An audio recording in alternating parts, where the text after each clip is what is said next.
Isang pangako ang binitawan ni Lance at Janet sa isa't isa, na sa tamang panahon ay magpapakasal sila. Subalit makalipas ang ilang taon, nakatanggap ng balita si Lance na ikakasal na sa ibang lalaki si Janet. Paano na kaya ang kanilang pangako sa isa't isa? Kung bago ka pa lang sa channel na ito, Ate Jane TV, huwag kalimutang pindutin ang notification bell and subscribe button. Sana po hindi naman malaking abala sa inyo ang pagpindot ng subscribe button dahil ang kapalit po nito ay ang pagsuporta para makapag-produce ng mga libreng stories sa mga channels ni Ate Jane. Maraming salamat! Kapag sumuko ka sa relasyon niyong dalawa, mahina ka. Ang sabi nila, kapag sumuko raw sa relasyon ng isang tao, mahina raw ito. Na hindi raw nito kayang harapin ang pagsubok ng silang dalawa lang. Na kung hindi ka raw marunong na magsakripisyo, hindi ka pa handang pumasok sa isang relasyon. Senyales nga ba na isa kang mahinang tao kung sumuko ka sa relasyon yung dalawa ng taong mahal mo? Pagsuko bang masasabi ang pagsasakripisyo? Napapadalas ang pagbisita mo rito ah. Agad na lumawak ang ngiting nakaukit sa labi ni Lance nang sumalubong sa kanya si Jacob, isa sa mga kaibigan ng babaeng nililigawan niya. Tinapik nito ang balikat niya nang may ngisi sa labi. Bilib din talaga ako sa confidence mo, Lance. Muli nitong dagdag bago umakbay sa kanya. Same girl pa rin ba? Tumango siya rito. And please, pakisabi sa kanya na pakibasa yung note na iniwan ko dyan. Inabot nito sa lalaki ang box na naglalaman ng stuffed toy na binili niya para rito. Napansin ko kasi na hindi niya binabasa lahat ng letters na ipinapadala ko sa kanya. Humalakak si Jacob sa sinabi niya. Baka busy lang. Nagkibit balikat siya rito bago nangiti. Sumulyap siya sa upuan ni Janet.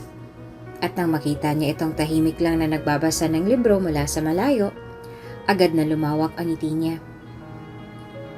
Pwede ko bang basahin yung letters mo sa kanya? Sinubukang buksan ni Jacob ang kahong ipinapabigay ni Lance kay Janet. Hindi niya pa man ito inaangat, ay pinitik na siya sa kamay ni Lance. Bakit? Si Janet ka ba? Singhal ni Lance na ikinatawa ni Jacob. Okay, fine. Pigil nito sa pagtawa habang paulit-ulit na tumango sa kanya. Masyado ka namang seryoso. Kung hindi lang talaga kita kilala, naku, baka sinuntok na kita sa pangungulit mo sa best friend ko. Biro nito bago tumalikod at pumasok sa classroom nila. Pinagbasdan nila si Jacob na lumakad patungo sa table ni Janet at malumanay na inilagay sa mesa ng dalaga ang kahon na ipinapabigay sa kanya ng kanyang manliligaw. Nag-angat ng tingin sa kanya ang dalaga nang may kunot sa noo. Kanino galing yan? Tanong niya kahit na may ideya na siya kung kanino nang galing ang kahong iyon. Hindi na bago para kay Janet ang mga pa-surprise na Lance sa tuwing mapapadpad ito sa building nila. Magkahiwalay ang College of Medicine and College of Education.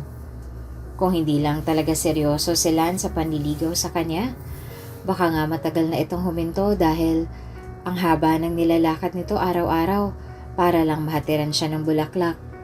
O hindi naman kaya ay ng simpleng regalo. E di kay Lance? Masungit na sagot ni Jacob, sabay upo sa harapan niya. Bakit ba hanggang ngayon na hindi mo pa rin siya sinasagot? Marahang lumingon si Janet sa pintuan ng klase nila at halos mabigla siya nang magsalubong ang mata nilang dalawa.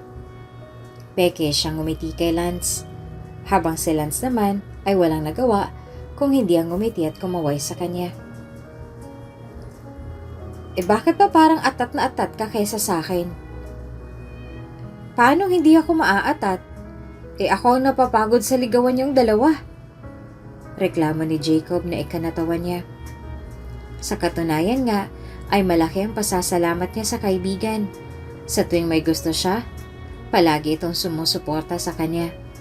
Kulang na nga lang ay suportahan siya nito sa pagpapakasal kay Lance na kahit hindi naman ganon kakilala, tila ba palagay na ang loob nito sa manliligaw. Bakit kaya hindi na lang kayong magligawan? Suhestyon niya na inismera ni Jacob.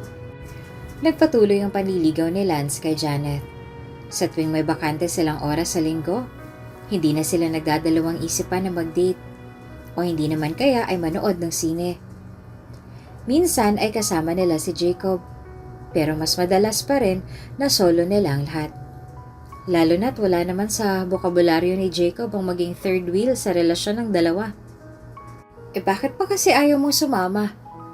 Reklamo ni Janet nang paulit-ulit niyang pinilit si Jacob na sumama sa date nilang dalawa ni Lance. Hindi mo naman kailangang magmanman sa amin, Jacob. Sasama ka lang. Para maging third wheel? Natawa naman si Janet sa sinabi nito. No thanks, pero wag na. Malaki ang respeto ko kay Lance dahil mabuti siyang tao. And besides, wag kang mag-alala dahil wala siyang gagawing masama sa'yo kahit na wala ako sa tabi mo. Wala naman ako sinasabing masama siyang tao. Kaya nga, aniya na para bang ipinapaintindi sa kaibigan ang ipinupunto niya. Kung may tiwala ka kay Lance, then hayaan mo siya sa gusto niyang gawin. Kung gusto niyang magkaroon kayo ng quality time, then pagbigyan mo siya. Janet, alam mo, naiintindihan ko si Lance dahil lalaki din ako.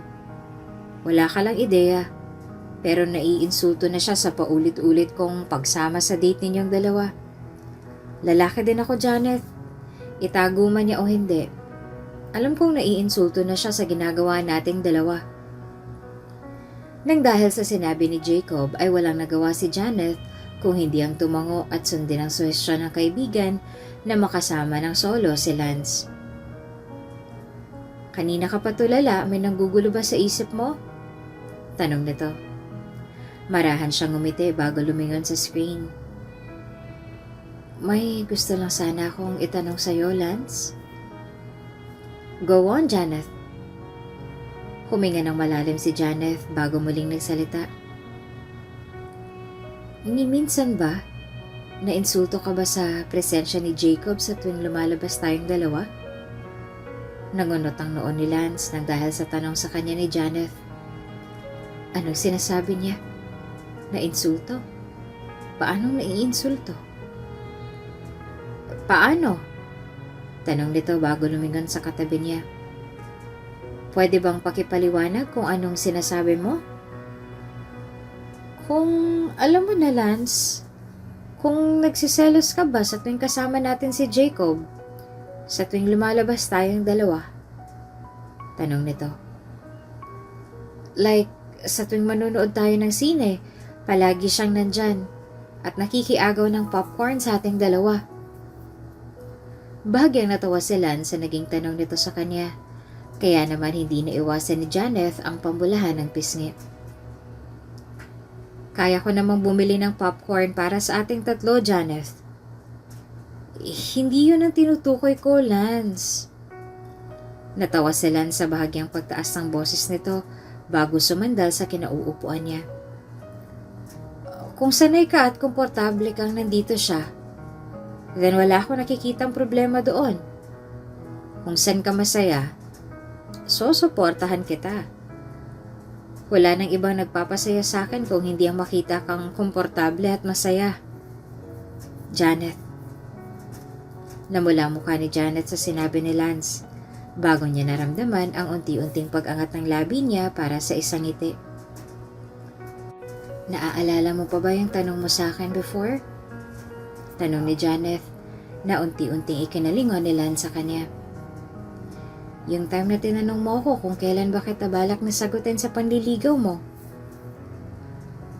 Makakalimutan ko ba yung tungkol sa bagay na yon? Tanong ni Lance bago muling sumandal sa upuan niya. Yun na nga ang pinaka nakakahiyang bagay na ginawa ko before eh. I don't mean to offend you that day. I'm sorry, Janet. Natawa siya sa sinabi ng binata bago marahang umiling. Sino naman ang nagsabi sa'yo na na-offend ako sa tanong mo? Kahit na alam kong nagmamadali ka that day, alam kong sincere ka naman sa panliligaw mo sa akin hanggang ngayon. Actually, may gusto talaga akong sabihin sa'yo ngayon. Ano naman ang sasabihin mo? That, Ania, bago niya naramdaman ang pag-init ng pisngi at batok niya sa kahihiyan. Paano niya nga ba sisimulan? Yes, Lance, sinasagot na kita. What? Nang dahil sa pinaghalong gulat at tawa, malakas na napasigaw si Lance na halos ikatalon sa gulat ng mga manonood tulad nila.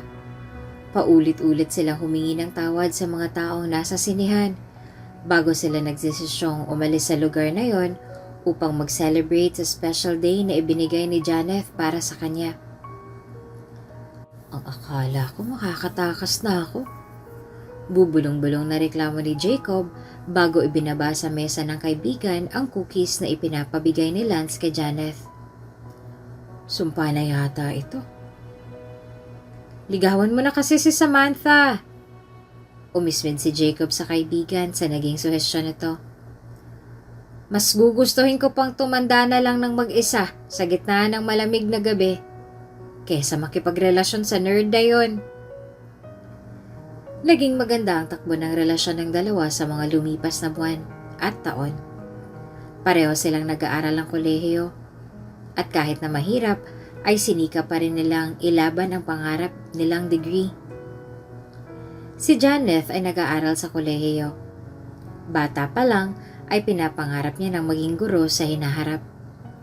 Pangarap niya makapagturo sa mga liblib na lugar tulad ng probinsya para lamang ibahagi ang lahat ng natutunan niya sa mga taong malayo sa syudad. Si Lance naman ay sinikap na ilaban ang kursong ginusto ng mga magulang niya para sa kanya. Lumaki sa isang mayamang pamilya si Lance, kaya naman may istrikto itong mga magulang. Kaya naman kahit na gusto niyang mag-nursing, wala siyang nagawa kung hindi ang kumuha ng kursong medtech. Pareho lang naman yon, Lance, saad ni Janeth pagkatapos niyang marinig ang ikinwento sa kanya ni Lance. Pareho lang naman nagtatrabaho sa ospital ang ending ng course mo at ng course na pangarap mo. Wala kayong kaibahan ng dalawang yon, Janeth, sagot ni Lance, sabay iling. Tumayo ito sa upuan at bahagyang nag-unat sa harap ni Janeth. Hindi ka pa ba inaantok, Janeth? Medyo malamig ng klima ngayon. Baka magkasakit ka pa kung mapapatagal pa tayo rito. Bahagyang umiti ito sa kanya bago umiling. 5 minuto pa, Lance. Gusto ko pang masaksihan ang paglubog ng araw bago tayo umuwi. Ano bang meron sa araw na nakakabigani para sa'yo, Janeth? Nagkibit balikat ito sa kanya bago ngumuso. Ano nga ba? Maging siya'y walang maghigilap na paliwanag para sa sarili niya kung bakit bighaning-bighani siya sa paglubog ng araw. Dahil nga ba ito sa kulay kahel na kalangitan? O baka naman may iba pang dahilan na hindi magawang mahinuha sa ngayon? Wala. Aniya, bago bumuntong hininga at muling kinuha ang kamay ni Lance upang hilahin ito paupo sa pwesto niya kanina. Samahan mo muna ako. Kung bored ka na, pwede mo rin namang ipikit ang mga mata mo. Nang dahil sa suhestyon ni Janeth, wala na siyang nagawa kung hindi ang sundin ito. Hindi naman nasa ayaw niyang nakita ang paglubog ng araw. Sadyang may kung ano lang na tumatakbo sa isip niya, lalo na nang umupo siya sa tabi ni Janeth at bahagyang lumapit sa dalaga na ngayon ay abala sa pagtitig sa papalubog na araw. Nakangiti siyang pumikit at marahang isinandal sa balikat ni Janeth ang ulo nito. Pwede bang mangako ka sa akin, Janeth? Tanong ni Lance. Suminghap si Janeth sa sinabi niya bago niya naramdaman mula sa balikat ang pagtango nito sa tanong niya. Pwede bang manatili na tayong ganito habang buhay? Humagikik si Janeth sa sinabi niya at hindi makapaniwalang nilingon ng binata na hanggang ngayon ay nakapikit pa rin. Anong habang buhay, Lance? Tanong niya. Na tayo.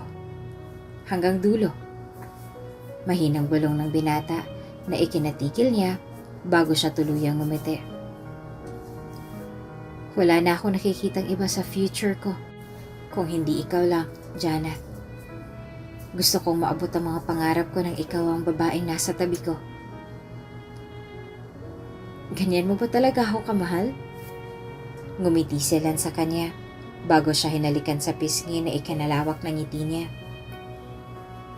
Sobra pa sa pagmamahal ko sa sarili ko, Janet.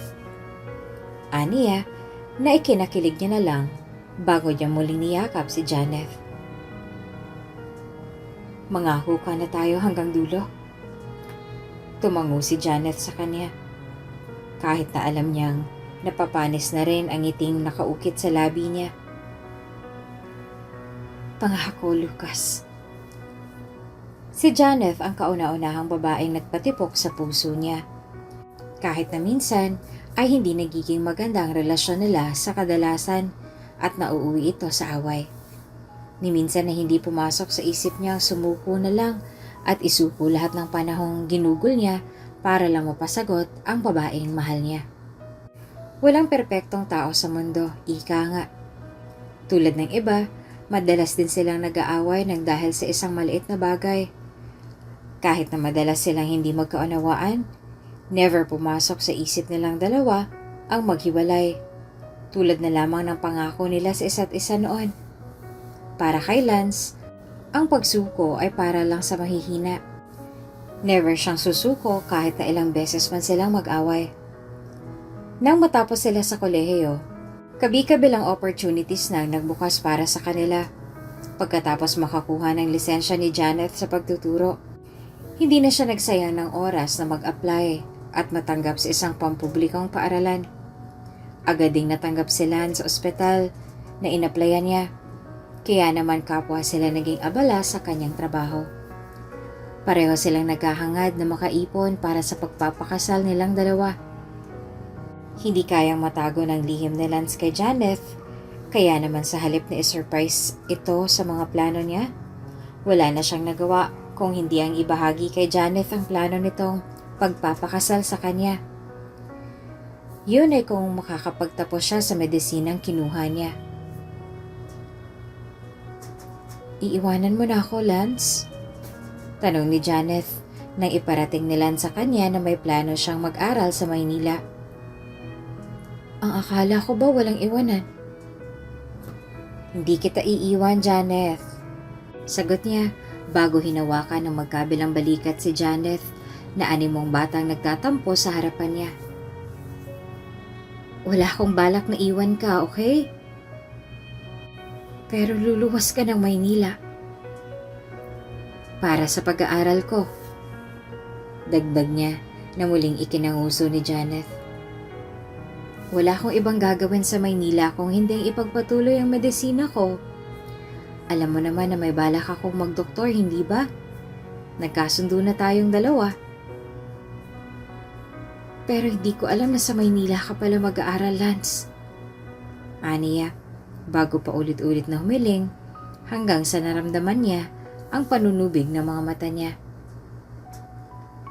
Hindi ko kayang mawala ka, Lance. Bahagyang natawa si Lance sa naging reaksyon niya. Si Janet kaya wala itong nagawa kung hindi ang suntukin siya sa dibdib na ikinaubo nito. Hindi ako nakikipagbiruan sa'yo, Lance Ansay. Alam ko. Hindi ko lang mapigilang matawa sa reaksyon mo. Natatawa niyang paliwanag na ikinairap ni Janet. Please, hayaan mo muna ako magpaliwanag sa'yo, Janet. Okay? Hindi ko kailangan ng paliwanag mo. Sagot nito, bago siya hinawakan sa kamay at inilayo sa kanya na ikinatigil na Lance. Kung sa Maynila ka masasaya, di dun ka. Magsama kayong dalawa ni Jacob sa Maynila. Janet! Hindi niya na nagawa pang habulin si Janet nang tumakbo ito papalabas ng classroom nito. Alam niyang nabigla lang ito sa desisyon niya, lalo na't bukas na rin ang alis niya patungo Maynila. Alam niyang nasaktan si Janet sa pag-alis ni Jacob. Kaya naman hindi niya na ito masisisi kung bakit ganoong reaksyon nito nung sandaling magpaalam ito sa kanya. Alam niyang magagawa rin siya nitong payagan sa oras na mangako siya at natitiyak niyang gagana ang bagay na iyon kung susubukan niya. Anong ginagawa mo rito? Bungad ni Janet nang pagbuksan siya nito ng gate ng bahay nila. May kailangan ka pa ba? Malapit nang sumikat ang araw. Hindi rin napigilan si Lance na makaramdam ng hiya dahil pasado 5:00 pa lang ng umaga ay nambubulabog na siya sa bahay nila Janet. Mabuti na lamang at kaagad din siya nitong pinagbuksan ng pinto. Dahil kung hindi, ay baka inireklamo na rin siya ng mga kapitbahay nila. Halata sa mukha mo na hindi ka nakatulog. Ano bang ipinunta mo rito, Lance? Tanong ni Janet na ikinanguso nito. Pwede bang sabihin mong diretso kung ano bang ipinunta mo rito ng ganito kaaga? I just want to say... oo. Muli nitong putol sa nais niyang sabihin. Ngayon nga palang alis mo papuntang Maynila, no? Kaya nga gusto kong makipag-usap sa'yo, Janet. Para ano? Tanong niya bago malukip-kip sa harap ni Lance. Anong gusto mong pag-usapan natin? Gusto ko sanang... Makikipag-break ka sa akin? Yes. No. Bawi agad ni Lance bago niya naramdaman ang pagpapawis ng mga kamay niya sa usapan nilang dalawa ngayon. Pwede bang patapusin mo muna ako sa sasabihin ko, Janet? Ayoko makipag-break sa'yo. And never kong gagawin yun para lang sa mga argumentong to, okay? Gusto ko lang sabihin na gusto kong makipagkasundo sa'yo. Oh? Papakasalan kita sa oras na matapos ako sa medisina. Buong tapang niyang sambit na ikinakunot nito ng noo. Mahal kita, Janet. At gagawin ko to para sa future nating dalawa. Nangangako rin ako na hindi ako maghahanap ng iba kung iyon ang ikinakatakot mo. Sinong nagsabi sa'yo natatakot akong mawala ka, Aber? Kaya nga payagan mo ko, Janet. Muli niyang pakiusap sa babae na ikinanguso nito. Pangharap ko ito.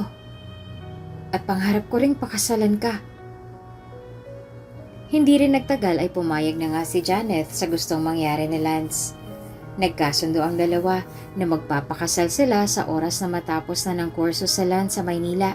Nangako rin sila sa isa't isa na i-update nila ang lahat ng tungkol sa mga nangyayari sa araw-araw nilang dalawa at sa oras na magkaroon sila ng time na makapag-usap. Nang maging abala sila sa kabi-kabilang medical practices at clinical trainings, hindi niya nagaanong na-update si Janet sa mga daily routines niya sa ospital.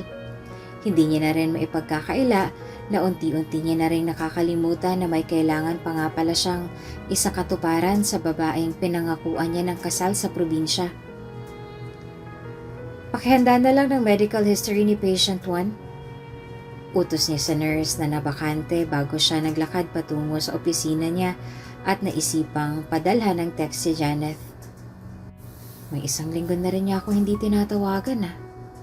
Nakanguso niyang sambit bago niya sinubukang tawagan muli ang numero ni Janet. Nakailang ring pa muna ito sa kabilang linya bago muling naputol ang tawag. Alam niyang pareho silang busy ni Janet sa trabaho nila. Kaya naman sa halip na pilitin pa itong sagutin ang tawag niya, hindi na siya nag-abala pang muling sundan ang tawag. Lumipas ang maraming araw at linggo na hindi na muling nag-text si Janet sa kanya. Maging ang tawag niya ay hindi niya na rin sinasagot. Kaya naman hindi niya na maiwasang makaramdam ng pagtataka. Magdadalawang buwan na itong hindi nagpaparamdam sa kanya. At dahil nga busy siya sa trabaho, hindi niya napansin ang pagdaan ng maraming araw na ni isang text o pagsagot man sa tawag niya ay hindi man lang nagawa ni Janet. Kamusta na kaya siya? Muli niyang tanong sa sarili habang patuloy pa rin sa pagtawag sa numero nito sa pagbabakasakali na sumagot ito sa pagtawag niya. Please, Janet, sagutin mo naman tong tawag ko. Nang magkaroon siya ng bakanting araw sa schedule niya, at kahit na 5 oras lang ang bakanting iyon, nagdesisyon siyang dumiretso sa kotse niya.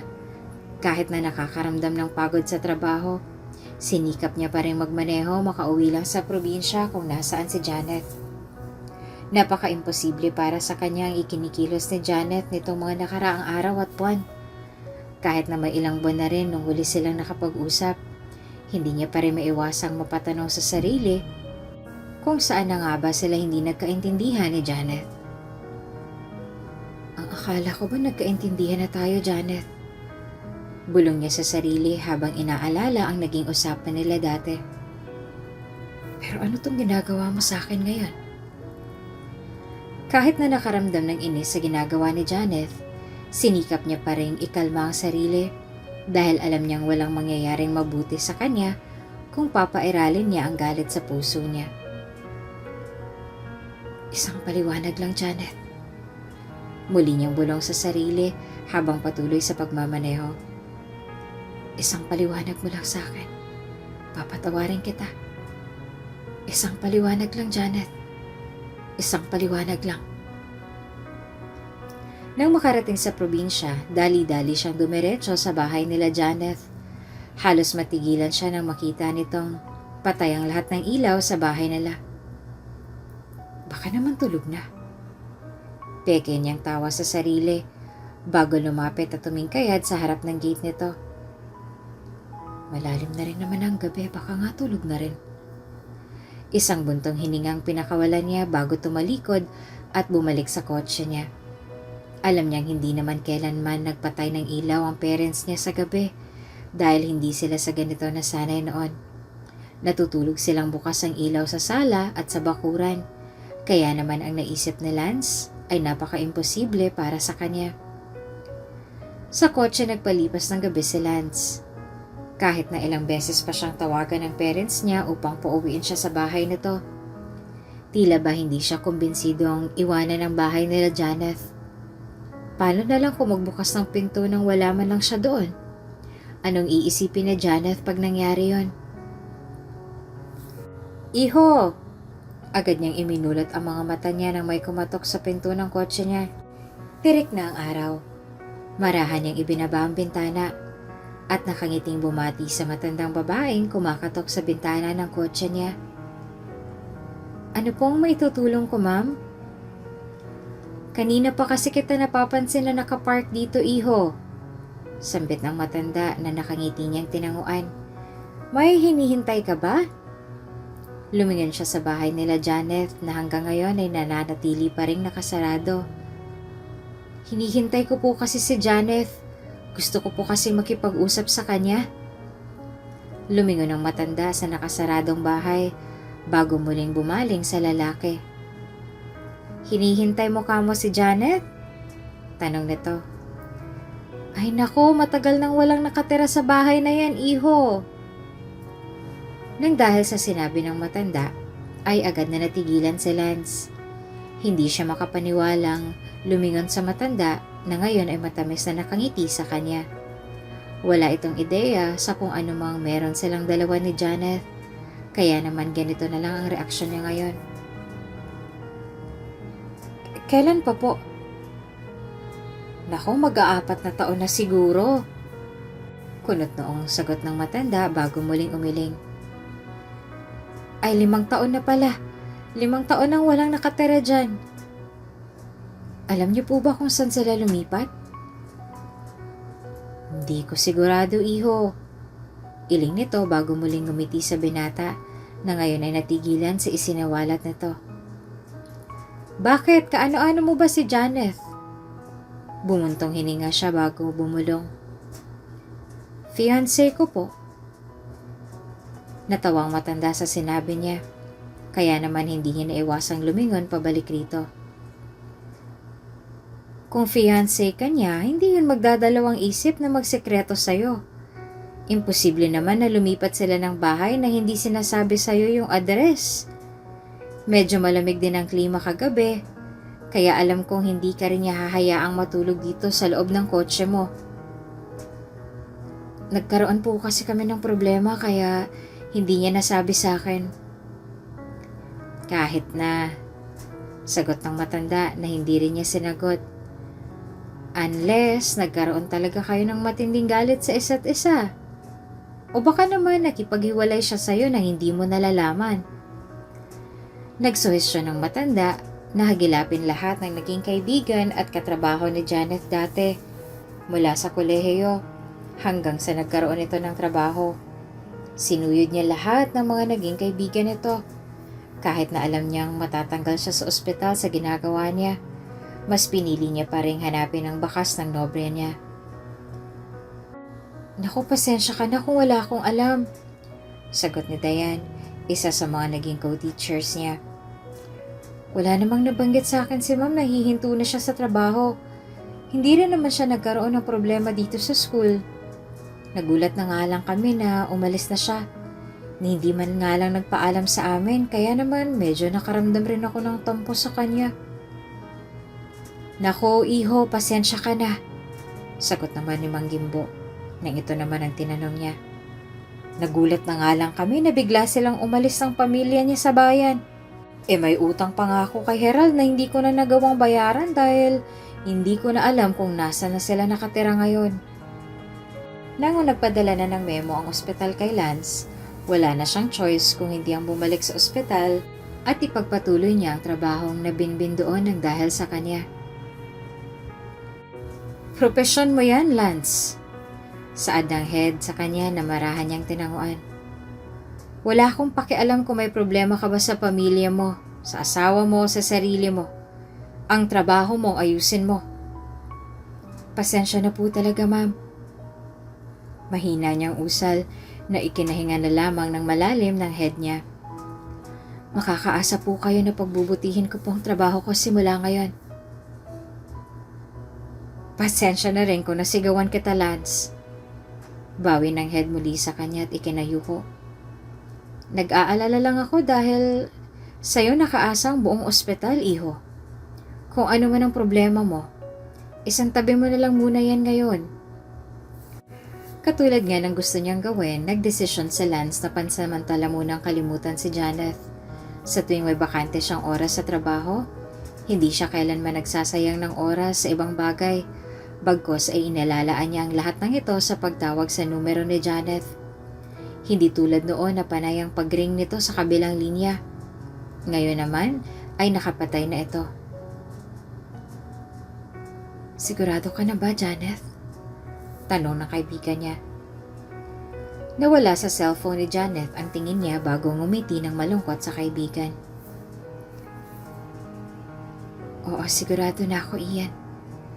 Sagot niya bago bumuntong hininga at muling lumingon sa cellphone niyang panay ang pagtunog. Magpapakasal ako sa'yo. Nakakapagod palang maging doktor. Singhap ni Evangeline sabay sandal sa kinauupuan. Ay, kung alam ko lang na ganito ang magiging pagod ko sa trabaho, di sana'y nag-medic na lang ako. Sumusuko ka na ba? Pangaasar nila sa kanya na inismeran niya. Ang sabi nila kapag daw sumuko ka, ibig sabihin mahina ka. Kaya hindi ka dapat sumuko dahil doktor ka, Vanji. Di wala ka pa nga sa ER, sumusuko ka na. Di naman porket sumusuko, mahina na, Lance. Sagot nito sa kanya na marahan niyang tinanguan. Hindi pa pwedeng napagod lang? Nang dahil sa sinabi nito, ay naaalala niya ang tungkol kay Janet. May 5 buwan na simula nang malaman niya ang tungkol sa pag-alis ni Janet. Niwala nga siyang ideya kung ano nga ba ang pinag-awayan nilang dalawa. Palagi silang nag-uusap sa tuwing may free time sa Lance. Palagi rin naman nag-a-update si Janet tungkol sa mga whereabouts niya kay Lance dati. Hindi niya nga lang lubos na maintindihan kung ano nga ba ang naging problema nilang dalawa. Nasa kalagitnaan na ng biruan ng dalawa nang bigla na lamang tumunog ang cellphone na Lance. Sa pagbabakasakali na si Janet ang tumatawag sa kanya, mabilis niya itong sinagot sa harap mismo ni Vanji na ngayon ay nakatitig sa kanya. "Sino to?" "Lance!" Tinig ng isang lalaki sa kabilang linya na ikinalaho ng excitement niya. "Si Jacob ito." "Oh," tanong niya. "Paano mo nalaman ang number ko? At bakit napatawag ka? May kailangan ka siguro, no?" "Tungkol sana kay Janet." Ani yan na ikinatigil na Lance. "Ikakasal na si Janet kay Ian. Wala ka man lang bang gagawin?" Ipinaliwanag ni Jacob ang tungkol sa pagpapakasal ni Janet sa isang mayamang negosyante na nakabase sa kabilang bayan ng probinsya nila. Nang dahil sa nalaman, tila ba nagkasakit si Lance nang dahil sa labis na gulat at takot sa nalaman niya kay Jacob. Labag man sa loob niya, sinubukan niya muling mag-file ng leave sa department na sa kabutihang palad naman ay tinanggap nito. Panay ang iyak at hagulgol niya sa gilid ng kwarto niya nang dahil sa nalaman. Bakit nagawa ni Janet ang ganitong bagay sa kanya? Nagkulang nga ba siya rito? "Bakit mo nagawa sa akin ang bagay na to, Janet?" Patuloy niya sa panaghoy. Hindi rin nagtagal ay nagdesisyon sa Lance na muling bisitahin si Janet sa mismong kasal na to. Malungkot si Janet habang pinagmamasdan ang papel na nasa harapan niya. Sa oras na kuhanin niya ito, alam niyang ito na rin ang katapusan ng relasyon nilang dalawa ni Lance, ang lalaking nangako sa kanya ng kasal dati. "Okay ka lang ba, Janet?" Tanong ni Ian sabay hawak sa kamay ng malungkot na dalaga. Ngumiti siya rito at marahang tinisil ang kamay ni Janet. "Okay lang na umayaw ka, Janet. Hindi naman kita pinipilit sa isang bagay na ayaw mo." Pasensya ka na, Ian." Aniya bago tumayo sa kinauupuan niya. "Pasensya na ulit." Tumakbo ito palabas ng simbahan. Bagamat maraming kaibigan, sinika pa rin ni Janet na huwag mag-imbita ng mga kaibigan at kamag-anak sa kasal nila ngayong araw dahil sa takot. Natatakot siyang malaman ni Lance ang tungkol sa desisyon niya, kaya naman mas minabuti niya na lang na itago ito.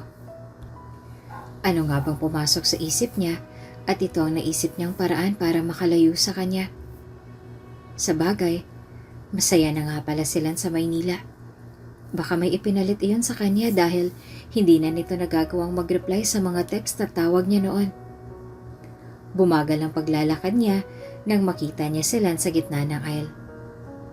Maging sila Ian at ang pari na magkakasal sana sa kanila ay nabigla sa eksenang nasaksihan nilang dalawa. Umiiyak si Lance habang nakatitig kay Janet, na ngayon ay nakasuot ng bestidang pangkasal. Paulit-ulit na umiling si Janet nang mag-cross ang mata nilang dalawa. "Lance?" Aniya. Sinubukan niyang lumapit dito, ngunit agad na umatras si Lance sa kinatatayuan niya. "Lance, magpapaliwanag ako." "Saan ako nagkulang, Janet?" Mahinang usal na Lance kasabay ng pagbuhos ng luha niya. "Gaano kabilis para sa'yo nakalimutan ako. Lance, hayaan mo akong magpaliwanag." "Congratulations na lang sa kasal mo, Janet." Aniya, bago marahas na pinunasan ang luha niya. Tumalikod at lumakad palayo si Lance, habang si Janet naman ay walang nagawa kung hindi ang umiyak at lumuhod sa gitna ng simbahan. Walang nagawa si Ian kung hindi ang lapitan si Janet at paulit-ulit itong i-comfort. "Ian, sa tingin mo ba nasaktan ko siya?" Paling nito sa lalaki na hindi nito sinagot. "Nagkamali ba ako sa desisyon ko?" Nang dahil sa sama ng loob sa natuklasan, nilunod ni Lance ang sarili sa pag-inom ng alak. "Iho, kailangan na naming magsara," sambit ng matanda sa lasing na binata. "May kamag-anak ka ba na pwede naming tawagan? Baka kasi hindi mo na kayang tumayo." Kaya ko pa po ang sarili ko. Aniya bago tumayo sa upuan niya, kahit nagigewang-gewang. Nag-abot siya ng 1,000 sa matandang tendera na ikinakunot ng noon nito. Maraming salamat po sa inyo. Ipinalangin niyo na lang po siguro ang journey ko. May problema ka ba? Tanong ng matandang babae na nakangiti niyang inilingan. Kung may problema ka, pwede ka namang magstay muna dito. Di naman kita pwedeng iwanan ng ganyan ang ayos mo. Sinubukan niyang paupuin si Lance sa upuan nito at tumayo. Ayan, dyan ka na muna. Kukuhanan lang kita ng sabaw. Huwag kang aalis dyan, ha? Naglakad patungo sa kusina ang matanda upang sumandok ng sabaw para sa lasing na binata. Nang bumalik ito sa mesa na pinag-iwanan niya dito, hindi niya na ito muling nakita pa. Ay, naku, ang batang yun talaga. Usal ng matanda bago dismiyadong umiling sa sarili. Malakas ang buhos ng ulan ng gabing yon. Wala na rin gaanong tao sa paligid, kaya naman buo ang loob ni Lance na magpakabasa sa ulan habang mag-isang naglalakad sa gitna ng dilim. Kung ganito lang pala ang kabayaran sa lahat ng sakripisyo ko. Aniya nang marinig niyang malakas na busina ng truck na babangga sa kanya. Ipinikit niya ang mata ng may mga ngiti sa labi. Mabuti pang mamatay na lang ako.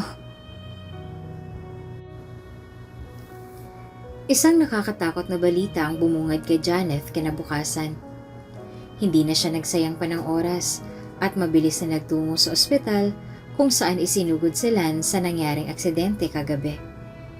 Agad siyang nanlumo nang ibinalita sa kanya ng mga doktor na nakomatose ito sa tindi ng pagkakabagok ng ulo nito sa sahig.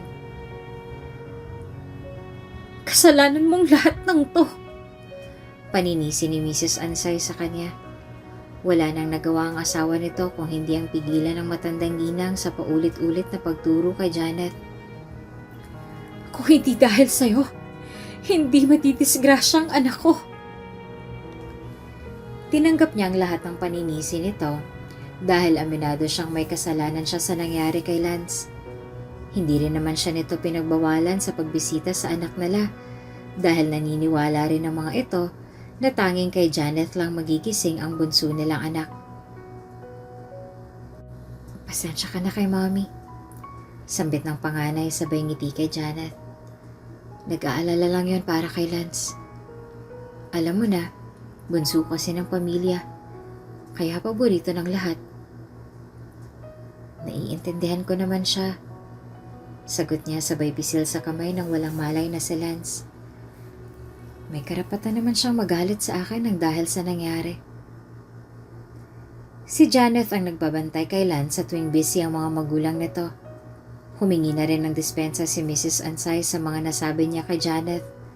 Kaya naman naging mabuti rin ang pakikitungo nito sa kanya. Hindi ka na ba muna magsistay kahit na sandali lang, anak?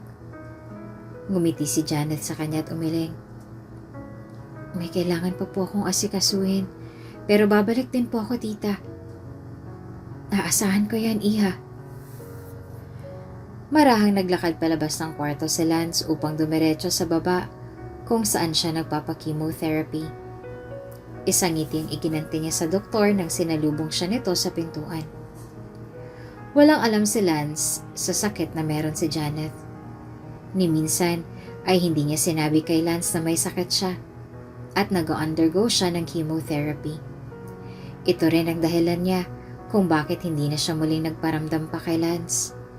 Gusto niyang mabilis na makamove on si Lance kung sakali man. Ayaw niyang makita nito ang paghihirap niya sa lahat ng pagsubok na kinahaharap niya ngayon.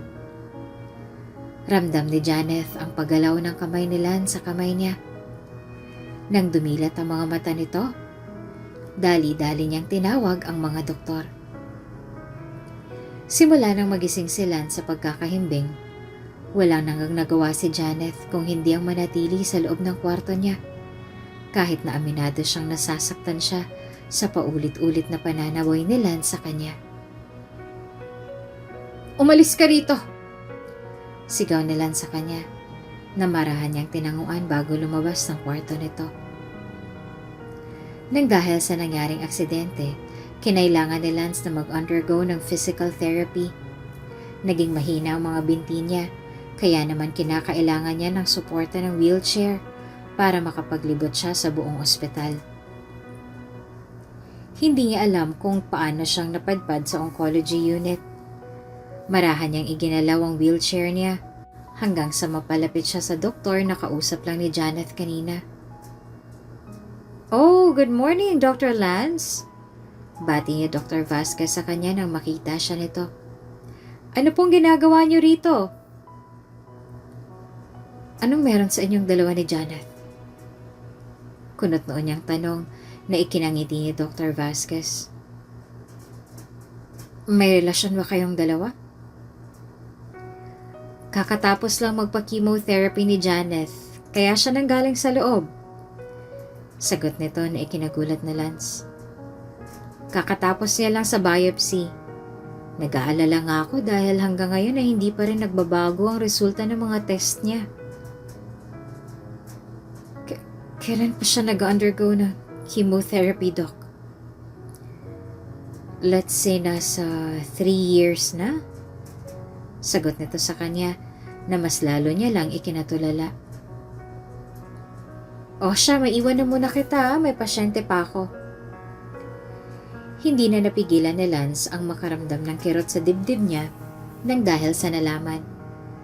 Nang magkaroon siya ng chance na makausap si Janet, dito na siya buong lakas na nagtanong tungkol sa kalagayan ng dalaga. "Kamusta ang test?" tanong niya. Para naman kay Janet, hindi niya mapigilan ang pagtataka nang si Lance pa mismo ang nag-request sa magulang niya na makausap si Janet. "Anong test?"